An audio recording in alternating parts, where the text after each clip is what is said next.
SBI foundation दिवस उपलक्षे वक्तृता प्रतियोगिता। भवानीपाटना स्थानीय तारिणी मंदिर रोड स्थित स्वामी विवेकानंद पब्लिक स्कूल परिसर में एसबीआई फाउंडेशन दिवस उपलक्षे छात्र छात्री मध्य वक्तृता प्रतियोगिता अनुष्ठित हो जाइछि। विभिन्न स्कूल शताधिक छात्र छात्री अंशग्रहण करथिले। जूनियर विभाग षष्ठ सप्तम अष्टम प्रियांशी पाणिग्राही प्रथम, आराध्या शुक्ला द्वितीय और शुभम श्री पट्टनायक तृतीय स्थान अधिकार करथिबा बेले सीनियर विभाग नवम दशम श्रेणी ऐश्वर्या सिंह प्रथम, सौम्यरंजन महाकुर द्वितीय और मंजूषा प्रियदर्शनी तृतीय स्थान अधिकार करथिले।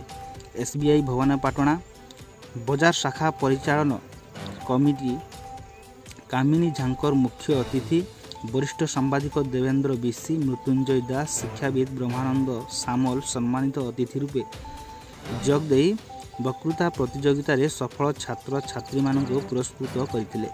स्वामी विवेकानंद पब्लिक स्कूल अध्यक्ष तथा प्रतिष्ठाता डॉक्टर शिवराम नायकों तत्वावधान में कार्यक्रमटी परिचालना होइतिला।